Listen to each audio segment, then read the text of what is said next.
What's going on, Creator Factor fam? This is your host who loves you the most, Ozeal, and you're tuned in to the Creator Factor podcast. And this podcast is all about helping you build, grow, and thrive as a business-minded content creator. And today's guest, I've been waiting for this brother for quite some time. I reached out to him a while back. We didn't make it, but now we're making it happen in 2025.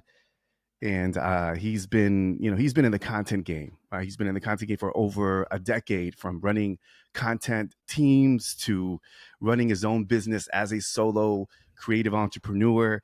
He's the founder of Distribution First Academy and host of the Distribution First podcast, which I highly recommend.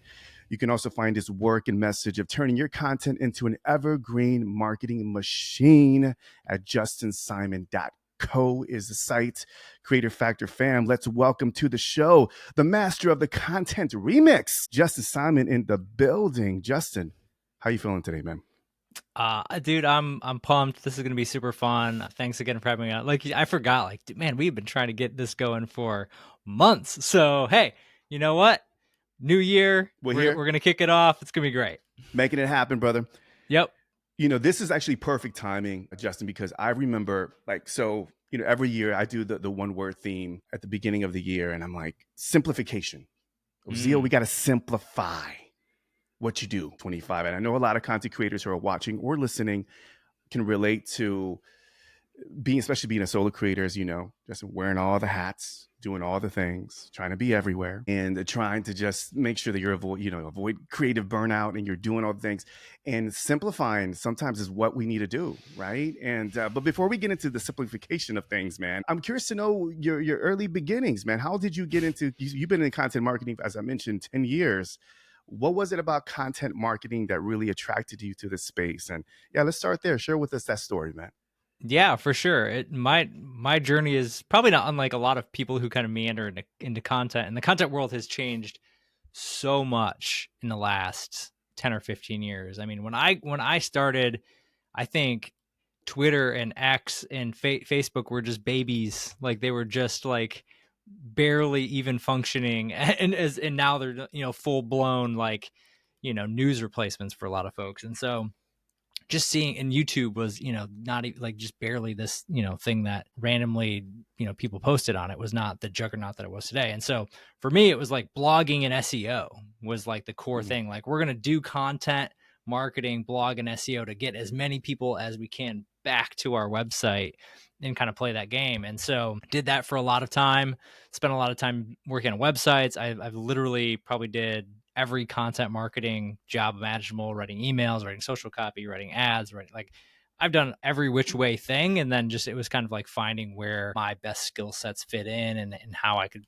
best do that within content marketing. And then podcasting, really started getting popular, and video started getting really popular. And so for me, that's where it became a lot more fun to do content in this way, where it was like, wow, I can record we could record a video and get all of these other things off of it. That's where the repurposing and distribution stuff came in, because it was like, I just saw so much effort getting put into a blog post that sat on a website and never did anything. And so for me, it was like, if I have my team, I've got 10 people I'm responsible for here. If I got a team who's spending all this time, effort, and energy into creating this content, I want A, to get results from it, but then B, I want them to feel like they're making an impact with what they're doing. And so that was a short form story of how I got into content. So, let's talk about, wanting to maximize your content. And that's part of the business, what you do with your community at justinsimon.co. And everything that you're all about is maximizing our visibility, just playing the content game smarter, brother, right? Not harder, but smarter. And I feel like with so many platforms, again, as I mentioned, trying to be everywhere, I think simplification is the way to go.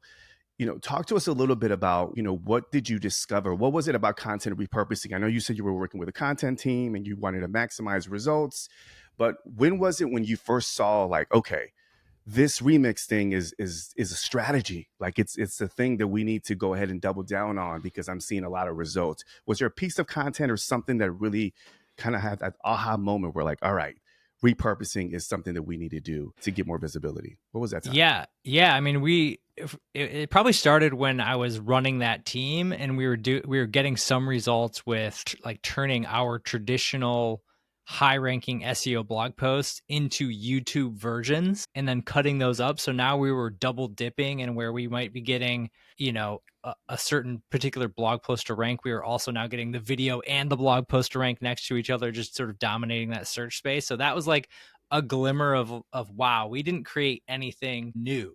We took old existing content that was already performing for us, and we already had all these signals coming in from the market that this was valuable content, and just turned it on its head in terms of format. And then where it really all took shape for me was when I left that team, where I was like literally running a content team of 10 people with SEO people, with blog writers, with a full-time YouTuber, social media. And then I went to join a startup, and I was the content marketer, just me, and like some freelance help. And like, there was no team.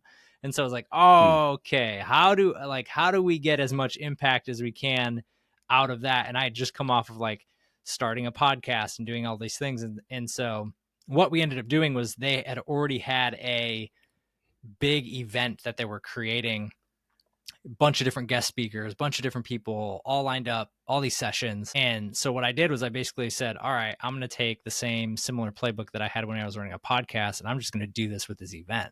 I've got all these videos, I've got all these sessions, I've got all these things. And rather than just let them sit behind a landing page gated paywall, like, hey, we released all these things, go check it out. What we ended up doing was remixing those for 12 weeks and basically dripped that content out over 12 weeks after it was live. And it just freed up so much mind space for me, because then I was able to just repeat and run this engine. We were sending an email, all the social clips came off of it, all of our YouTube came off of it. And it was one clip, you mean, right?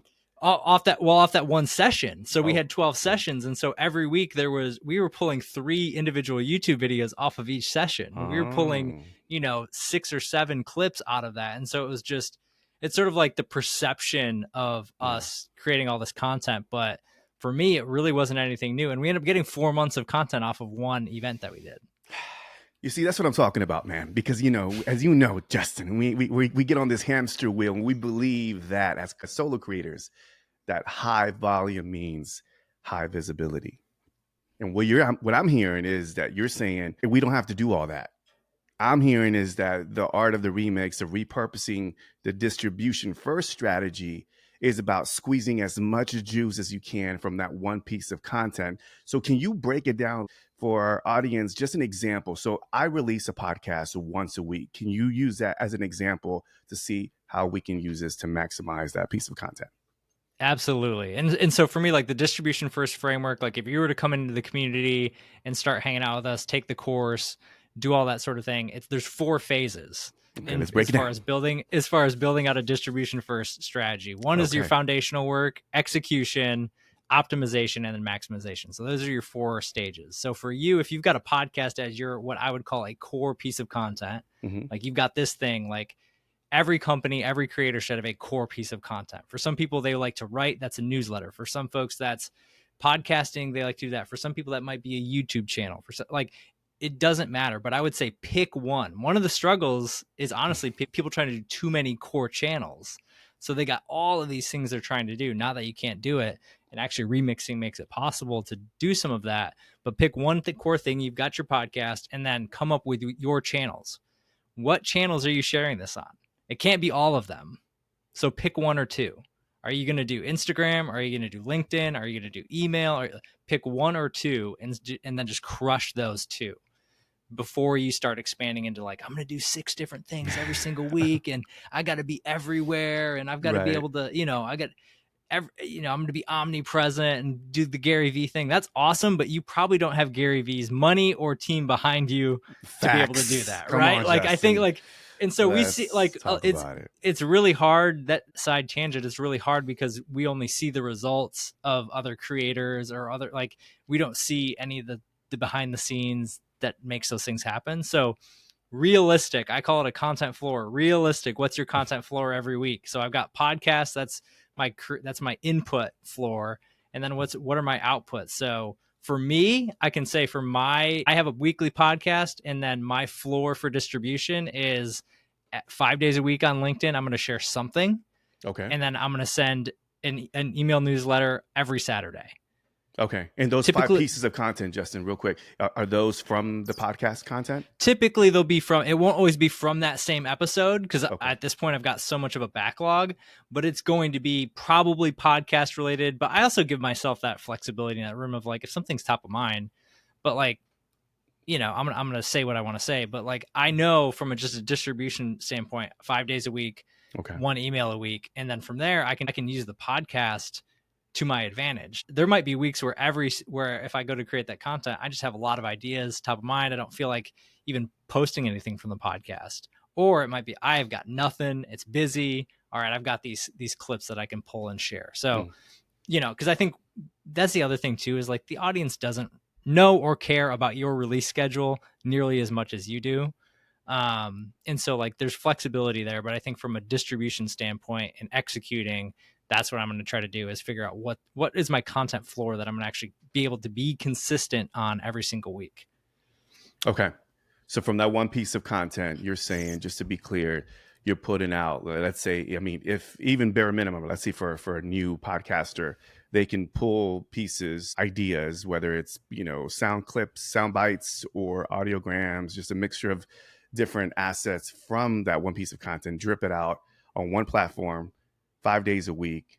Boom, that's done, right? And then a newsletter. And I think, because I think, and you can be creative for the platform that you're trying to share on. Okay. So for instance, there might be like LinkedIn likes video, but it really likes text and images still. And that's a channel that I use pretty regularly. And so I might, as I'm going through and picking out the best clips or talking points or POVs, that's another thing that I talk about early on in the foundational work, is understanding your POV. What is your state? Where's your flag getting planted? And so as I'm trying to pull those things, I might write a post on that. I might not just pull the clip. I'm going to just write a post on it, because I think the thing to think about is it's less about that podcast or that content getting absorbed and being like, oh, okay, they listened to this clip on that podcast, and it's like they got the idea. Like I'm in the idea, like I'm trying to get people to consume my ideas and my messages, not my podcast. I like that. Okay.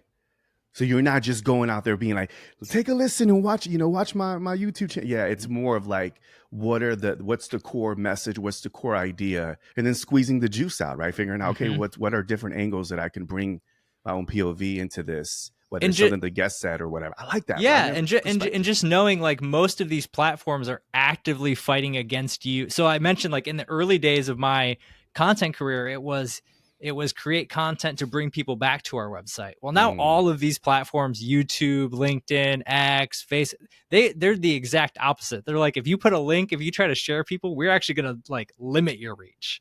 And so it's this idea of like, how can I get my message platform natively on these different platforms in a way that makes sense for them? That makes sense. You know, I was listening to a podcast not too long ago, and they were saying like one of the greatest skill sets that new creators can learn right now is the art of capturing attention. And that's where the creator economy is going. It's like we have all these tools and AI tools, and we'll talk about all that to repurpose content to make it easier to do the output. But the attention piece is going to be really the X factor going into this new era of the creator economy. And I thought that was really interesting. And from what I'm gathering from you, is that's basically where you're going. Is like, okay, you can't just, again, get noisy and promote. You really we got to start thinking as creators, how can we capture attention more effectively? And that comes in a form of, okay, we have to create content that's giving our own POV, different perspectives, and really making sure that it's not about promoting the show, but it's really just sharing and expanding or amplifying the message from the show. Am I making sense, man? Yeah, it is. And I think it's a balancing act. It's because I think like one where I probably fail and need to level up is like I will swing the pendulum so far where it's like I'm not even going to mention the show. I'm not going to, so it's like or I'm not going to mention all these things. I'm just going to let people like listen and get help and then naturally, bring them where it's like that's true, but also there is this room in the moments, right? Whether it's a promo read within like a dynamic promo within your podcast, or like an ad that you put into the middle of your YouTube video for, an ad, I say, for a particular piece of content, or a freebie, or like, hey, you can go check this thing out, get this. And then that freebie leads you into my other products or things like, Okay. so I think there's like ways to do that. But for the show itself and the attention, I think you're right on, where the reason why I do my podcast is not like, I don't do the podcast to get business one-to-one.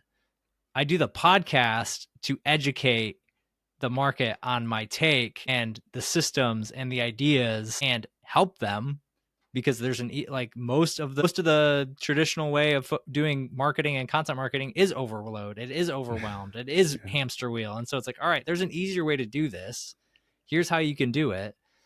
And then it's about, with a podcast, it's a unique medium of getting somebody to know, like, and trust you in a way that really no other medium can compete on right now. Because if somebody listens to this show for 35, 40, 60 minutes and then does it again next week and then does it again next week, like, boy, I feel like I know that person pretty well. Like, if you've listened to my show a few times, like, you probably feel like this conversation is pretty natural, or like, man, okay, like, I get, like, I've heard him say it this way. I've heard, like, I've been on discovery calls with potential clients and leads before, where they'll come on and be like, I listen to your show, like, it's great. Like, this, I already understand everything you're trying to, like, just how does it work? And then like, that's a different conversation, right? Like, now that, like, I'm not trying to pitch you on an idea or trying to like convince you of something. Like, you come in convinced, and now you just want to know, like, how does this work? And then that's a different question. Interesting you say that, because, I was going back to what you said about the whole likability and trust factor. When I was listening to your it was the audio only podcast, because you're not doing video, right? I don't think are you doing? Do you have a video? I just started putting stuff out on YouTube. Oh, you just started doing YouTube. 2025 is YouTube. Yep. Whole different animal, bro. Let me tell you. Absolutely. But you started audio, which again, traditionally, podcast RSS feed, it's audio only.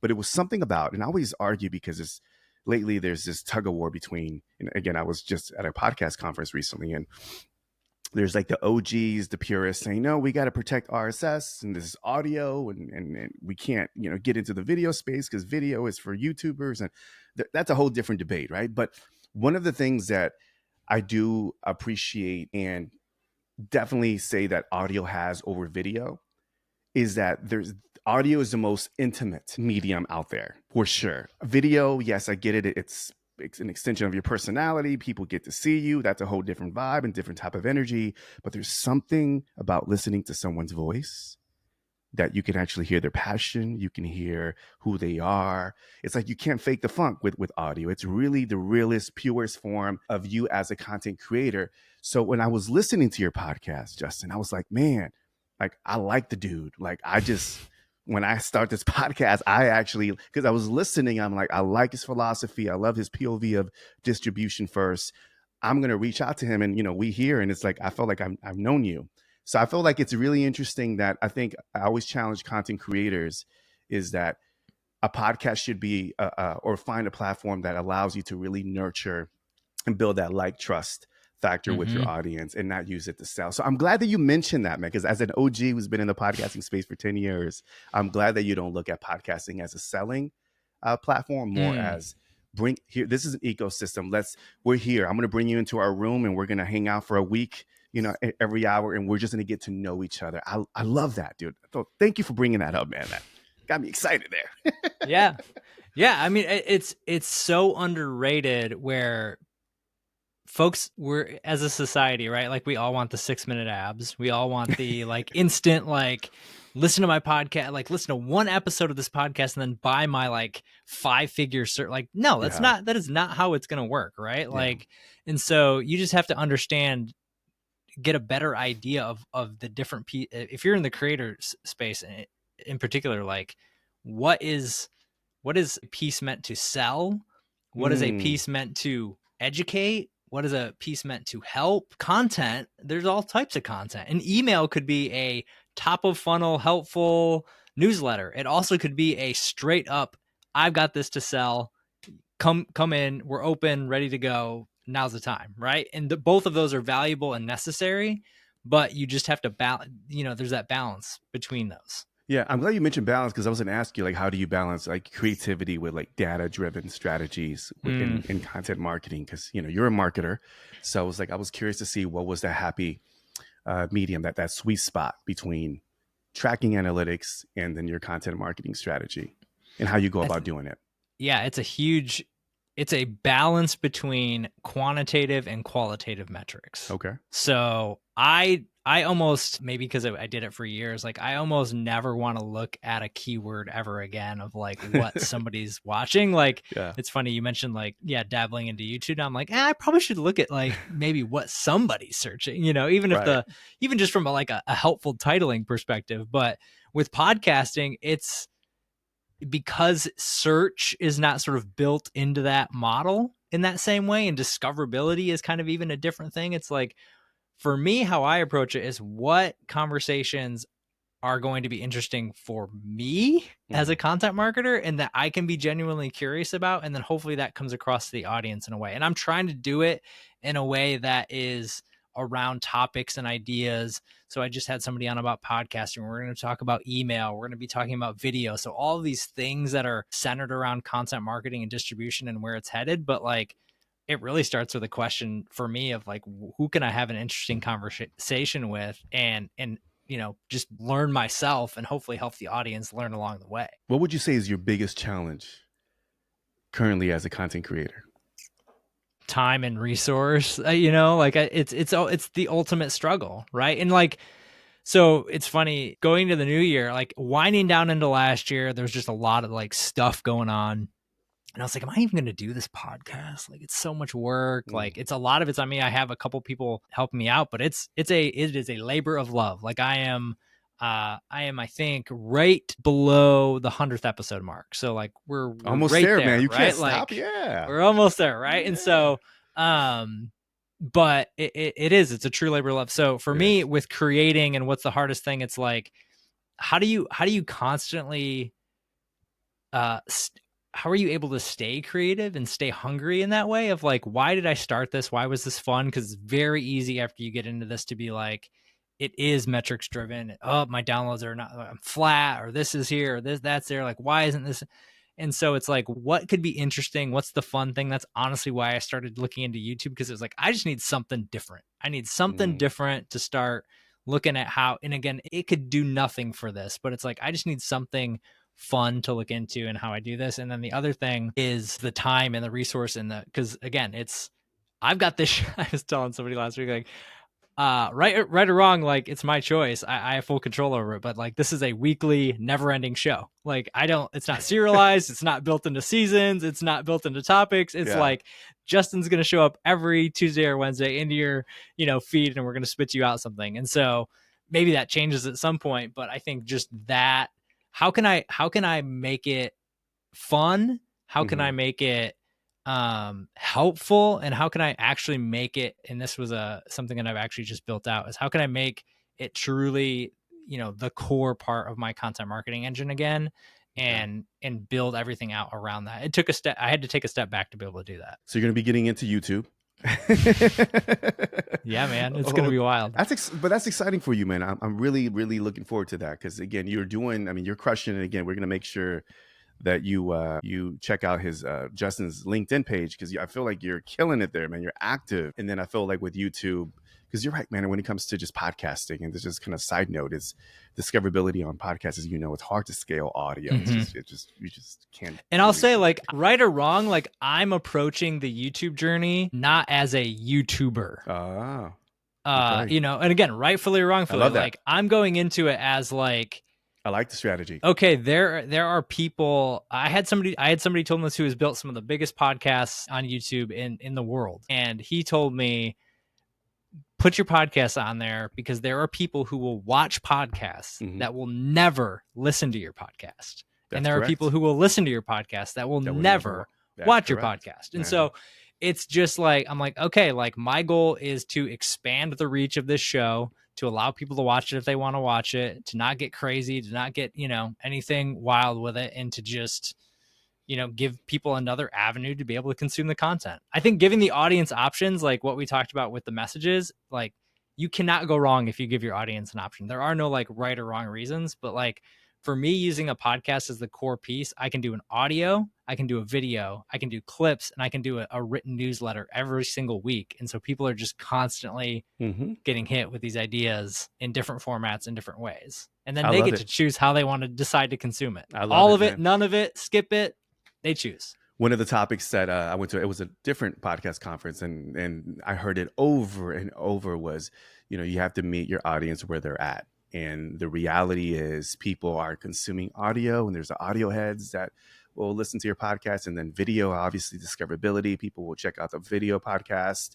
And then of course there's platforms like LinkedIn where the written form is still, a thing, and people do like to read newsletters and read blog posts, et cetera. So I think that's what you're doing I think you're at a space right now where you could diversify because of the audience that you build, because due to the fact that you did the whole distribution first approach. So I think you're definitely for that next level, man. That's awesome. 100 episodes coming up, man. That's dope. So yeah, don't give up, man. We got to keep on pushing. No, we're cruising now. Another 100 more, man. Where do you see, like, what do you see? What are the emergent trends you see for, now we're recording this in 2025. What do you see coming up? Like, what do you predict for the content, creator economy? What are some of the trends that you see that are kind of like cutting edge that we need to be on the lookout for, and we need to make sure that we stay on top of it to become more of a thriving, business-minded content creator? I mean, I think knowing how to use AI for your benefit. You said the A word, man. Is only going to help you. Okay. It feels like at this point it's getting like a little bit trite to mention AI as like what's the trend I should be focused on, but like I think if you can smartly know where it can help you and where it can, like there's so many things that you can do as a creator where AI can help you speed those things up, where you can like for me a great example is like descriptions, finding keywords, iterating on topic titles, like coming up with ideas, all of that type of stuff, where I can focus on the fun things of being a creator and creating the show and doing these things. And then I can sort of like offload, like use it as my assistant, use it as my editor, use it as my, I've actually built out like avatars for the listener or the company inside of ChatGPT. And then now I can say like, based on this, like what is interesting about this idea to you? Like what, like, like you can really like play with it and have a conversation and frame it up. And it's like, well, because I'm struggling with this, this one is the most interesting. I'm like, oh, okay. I would have never thought of that. Are you doing like a custom GPT for it? No, it's just a chat. It's just basic chat. Yeah. Okay. It's just like I have this thing loaded in where, I feed it a bunch of prompts and helped it figure out like who the distribution first avatar is for the most part. And then it's like, I just go back to the well because now it's so smart. It just has it registered in its memory of like, this is the avatar. This is what they care about. Any cool tools that you're using that's been helping you with repurposing your content? I actually love Cast Magic. Oh yeah.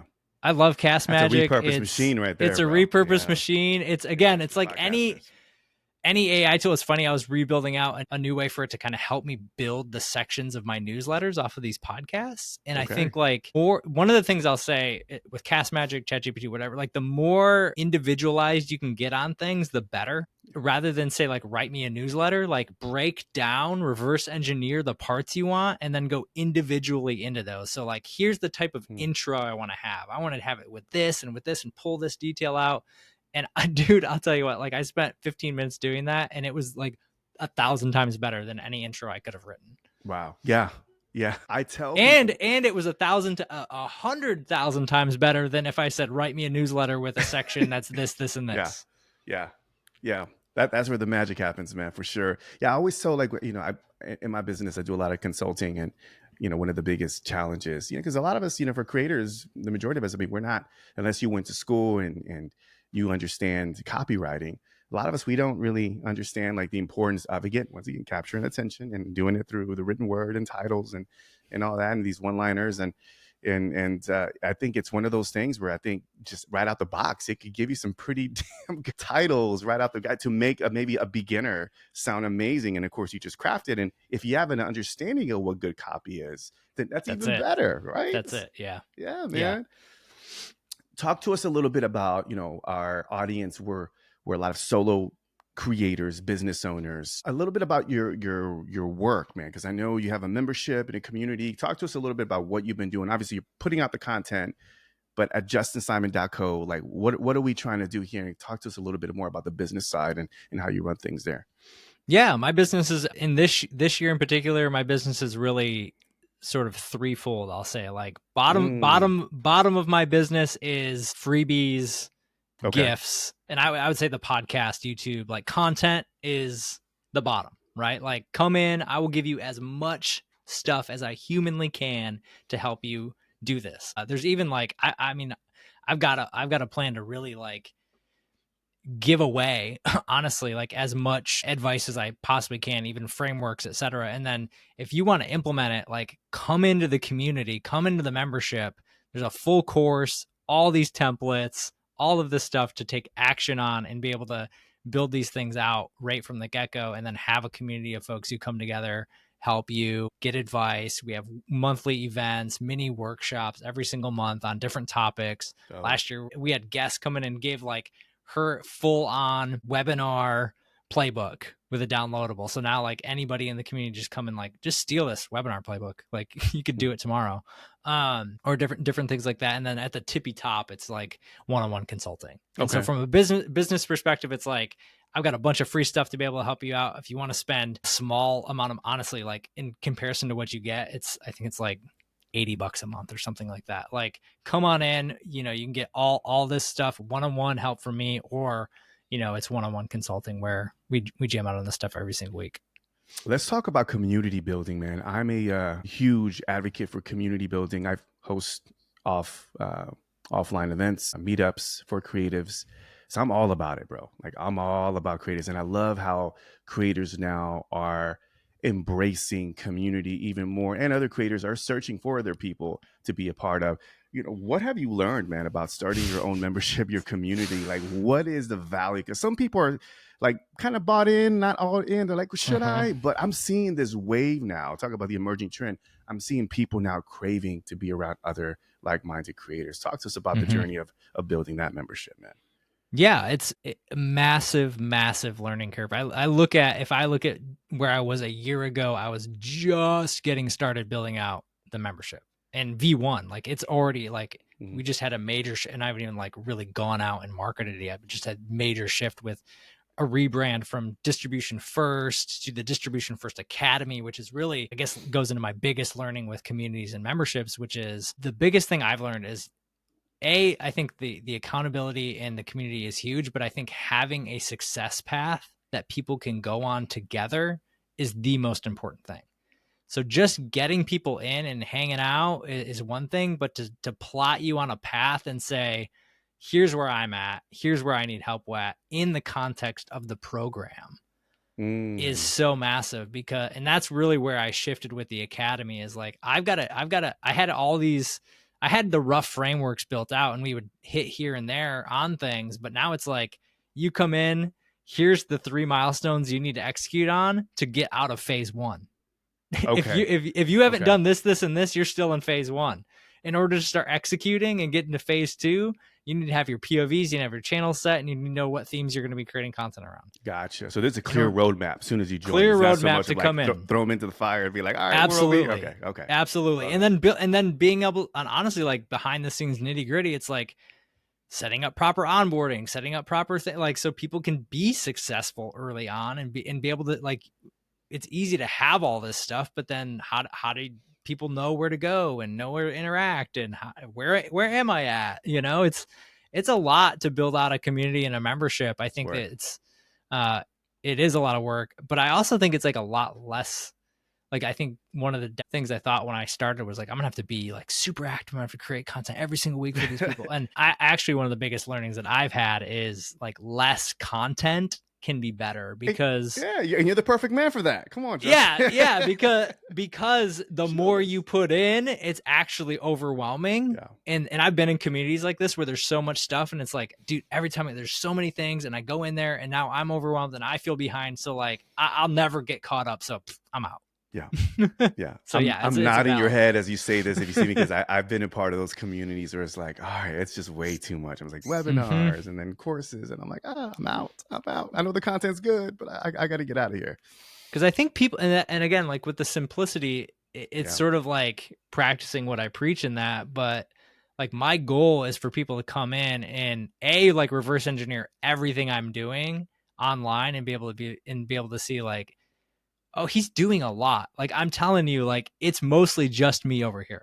Like I have a few minor things that get off off put, but everything else is me, and so you can absolutely do it. It does not have to be a ton, but I think that smart remixing of ideas and being able to plot it out, like literally if I turn my camera, you'd see I have a giant calendar on my wall with a white, like I have all my podcasts for the next 2 months built out. And then literally from that, it's like everything else will get built out. Like I know exactly what newsletters I'll be writing because it's going to come right out of that podcast episode. I know exactly what, things are going to come out of here that will play into the community because it's already being top of mind. So, hey, if I've got this guest coming on about this particular thing, maybe I invite them to come into the community and give an expert session. So it's like really just building a cycle or a flywheel, as I call it, inside of the membership. Like you're building a flywheel. So every time you drop that new podcast episode, it cycles through and and then every time you drop another one, it's just getting better and better and better. Do you have like a designated day where you do that, where you just say, this is going to be the day where I kind of flush everything out from the episode?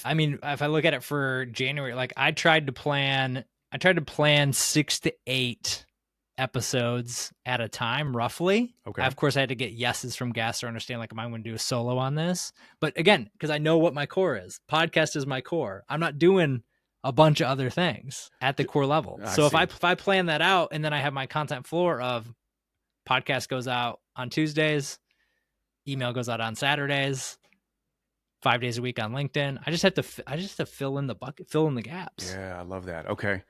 2 questions before we land the plane. Number one, you mentioned, and I love that about just, again, going back to the core. I do feel like it's super helpful for our audience to get a little appetizer on the 3 C's, man. If you can make a real quick breakdown, because I know the 3 C's, and I feel like I love the frameworks, man. I feel like the frameworks, especially for a creative mind, is basically what we need to kind of make sure that we simplify and follow the process.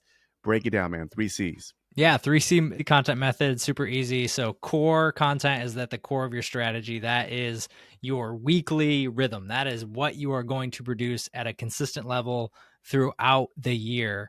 Cut content comes off of that. That's what you would imagine. For me, that's LinkedIn and email. For you, that might be something else depending on your channels, but that's where you're distributing that content. That core content is basically what you're running your flywheel off of. And then your cut content is your everyday interactions. That's you're learning from too. I think we didn't touch on that, but like, you don't have to start with core always too. Like I'll plant an idea out on social, get validation, and then that gets cycled back into my podcast, my core content. Okay. So like if I'm having a conversation and something goes off and people are having a lot of comments on it or whatever, like, okay, cool. Like mark that as something interesting to then build out and then get back out. And then cornerstone content is at the top. And that's where you're doing something big. So like for me, a lot of times for my business, cornerstone content ends up being courses. Like 2 times I've done courses and it's like frameworks and ideas and all of these things that you build out into a course. And then it's like, how do I just drip out these different angles of this course all throughout the year? And like an example is I just talked to somebody. The episode I think drops this week. So if you're going back, check it out with Rachel Elts Downey. And she said her company is actually building out a manifesto. Like they're going to record an audio and video manifesto for what they believe, how they think about it. And it's going to be just this core thing. And then they've already planned out what blog posts they want to be able to pull off of that. So like that's a cornerstone piece of content, right? Like they're going to take this thing, turn it into core content. And then every single time they create something, a piece of core content, they know they're going to get that cut content off of that, which will get distributed. And again, if you get your message right at the top, it just filters its way all the way down. You don't have to ever second guess.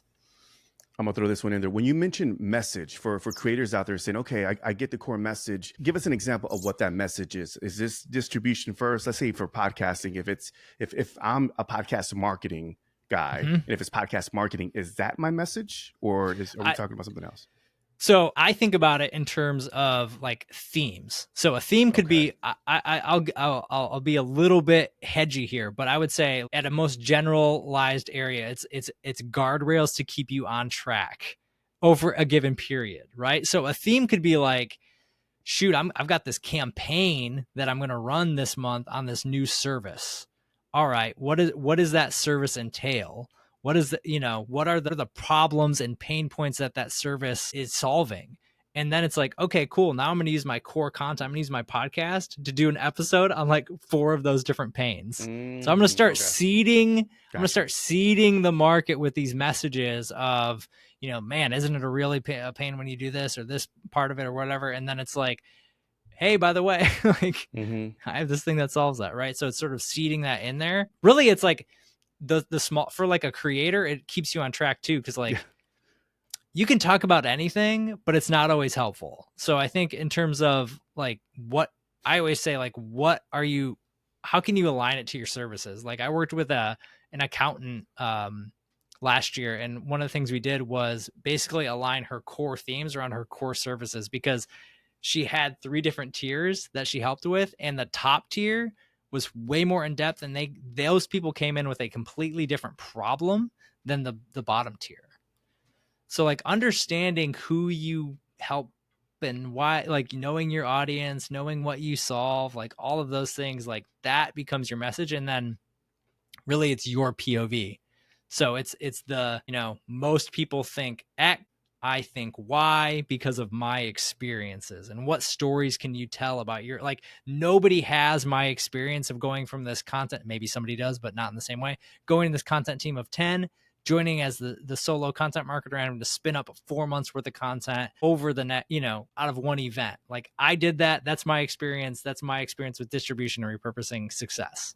I can tell that story and I can tell it consistently over time. If there is one creator factor that every creator should learn and master, Justin, what would that be? Creator factor. I think it does come down to your POV and your message. If you could have the coolest videos, you could have the best, podcast formats or graphics, but if like you don't have something worth saying that somebody else wants to come along with and ride with you on, it really doesn't matter.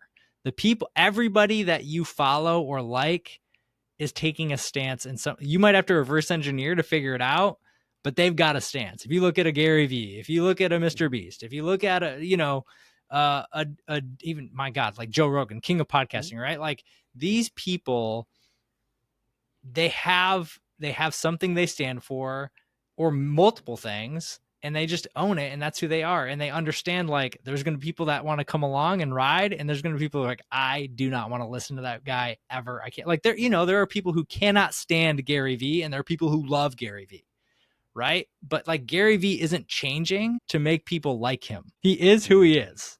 So I think like being true to yourself, knowing who you serve, that's something I'm continually learning, is like there's unique perspectives about how I teach and think about my market. Like I am for marketers who want minimalism. Like I'm for marketers who want like streamlined, don't want to do a bunch of stuff, don't want to be, and like I'm refining that idea where it's like I'm not for everybody. There are people who want like little details on everything. Like that ain't me. Like that's not the system I give you. I give you like high level frameworks that you can come in and execute on and actually run your business and not have to like drown yourself. Like that's my passion.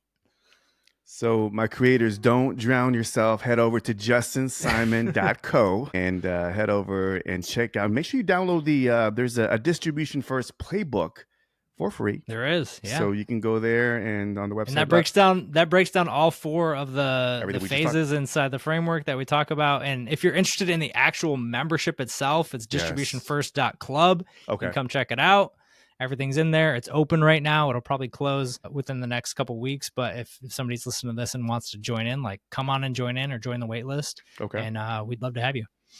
Well, my man, I'm glad that we were able to make this happen finally. Shout out to our mutual friend Rob Belasabas over there at Uscreen, representing this for you, Rob, for 1000%. making this connection happen, man. So thank you, Justin, for just dropping game. And I really do admire and appreciate everything that you do for the creator economy. I listen to your podcast, man. You're definitely one of my top 5 podcasts because I'm all about marketing for minimalism. I like that. You need to get that. I don't know if you coined it for that one. I get that one. But yeah, brother, it's great to connect with you, and I look forward to just staying in touch, man. All the best in 2025 and beyond, brother. Talk soon. Peace.